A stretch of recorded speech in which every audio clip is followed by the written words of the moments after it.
Latest on the transfer news, amathimba amaningi ayathenga, engabe yakhe team iyathenga na isizini iyaphela bafethu. Amathimba amaningi abheka abadlali azobasayina kule season entsha ezodlala. Sizoqala nje ngeindaba zeStellenbosch. Kuthiwa nje bafethu iStellies bafuna ukusayina umdlali osasanda kusuka kuOrlando Pirates okubani na ukusinoxolokwayi. Sinoxolokwayi ba currently he's still focusing on ukusiza iChippa United isuke kwi-relegation zone. After that, Chippa United maybe bazohlala phansi baxoxisane with iStellies. Kodwa ke uma ingxoxo ivuma kahle, umjida ngenzeka ngempela ahambe ayele eCape Town, hambe ayele eWestern Cape ayodlala khona with iStellies. Kwezinye izindaba eziphumile ke bafethu, uPercy Tau usezojoyina bani na uNjabulo Blom. Ajida if ukhumbula kahle they joined last season, bejoyina iclub yale eVietnam, but ke sebeyishiyile lo club leyo bafethu. Currently abajida ngizwa ngokuzwa kwamthiwa abama free agents. Abantu abaningi bayibuza ukuthi ke ingabe uPercy Tau ikhona yini club asezoyithola currently. Maybe ke uNjabulo Blom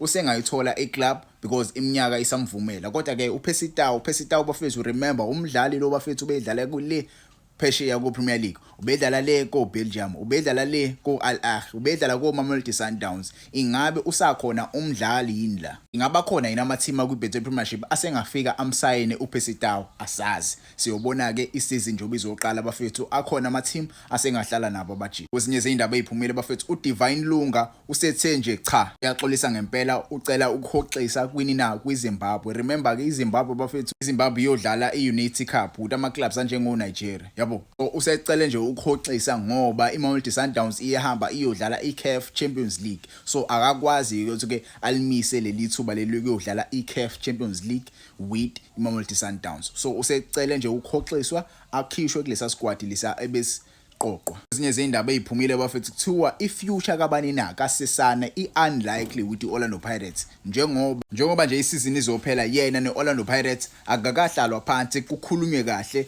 going to the next season ukuthi ke ingabe isituation yakhe izoba kanjani. But ke kubuye ngathi ke iloan kuzoba into right for yena uSesane ukuthi ke ahamba ayothola igame time athi ukuqoqa kancane confidence yakhe, because the whole of this season akakaze adlale ever since walimala last season Orlando Pirates idlala against iSkhukhune United. So isicishamlilo ke bafethu kungenzeka sishiye Orlando Pirates, but ke on a possible loan. Ngangijabulisa ethola mhlambe ke igame time on a loan mase yabuya ke ezoyijoin Orlando Pirates, because umjida uyiquality. Yabo, it's not like umjida kalazi ibhola, uyalazi uSesane ibhola bafethu uyiquality. So I wouldn't like to see him leaving just like that, but ke I would understand uma ihamba on a loan, or if Orlando Pirates it decide ukuthi ke idayisa uSiyema. I don't see the reason of loaning out ubani na uyena uSesane. uSesane kumele asale uma uSiyema iOrlando Pirates decide ukumlona or ukumdayisa. Yabo, ezinye izindaba eziphumile bafethu, kuthiwa uCanal Plus with uSuperSport United bafethu sebeshaye ideal eqinile kakhulu, ngoba kusasa nje uIvan Khoza uzobe khona ke ezothula indaba. Kuthiwa ke uCanal Plus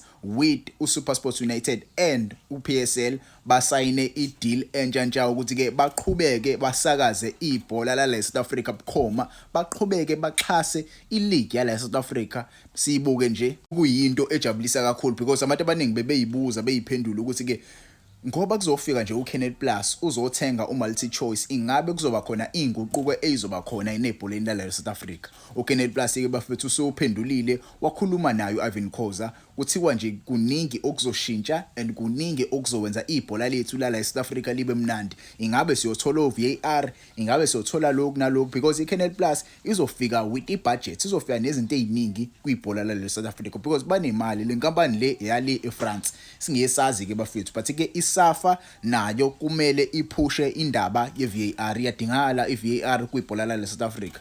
iPSL iyona league entswempu Africa yonkana, kodwa ke ayinayo iVAR, okuyinto engekho mnandi kakhulu. Yabo, so uCanal Plus ke bafethu bashaye ideal entsha with uPSL. Kuzothula nje kusasa, nizombuka la uIvan Khoza ethula indaba ngo-12 o'clock, nivule nje uSuperSport PSL nizombuka ethula lezo indaba lezo. Kwezinye izindaba eziphumile, if ukhumbula kahle bafethu ke iStellies with uKevin Hunt. uKevin Hunt wayesayine a short term contract with iStellies, but ke kubuye ngathi ke leyo contract izo expandwa, umjida ke aqhubeke abe ucoach nana season, because mungasubuka iStellies right now nale Stellies asifica vele uKevin Hunt. Uzamela uKevin Hunt ukuthi ke asuse lapha ku relegation zone, asikhuphule siyo challenger for maybe u-top 8 uma kwenzeka. Kwezinye izindaba eziphumile bafethu, istriker seGolden Arrows ubani na uJunior Sede Dion umjida ke bafethu kungenzeka simbone engadlali la kwiBetway Premiership next season.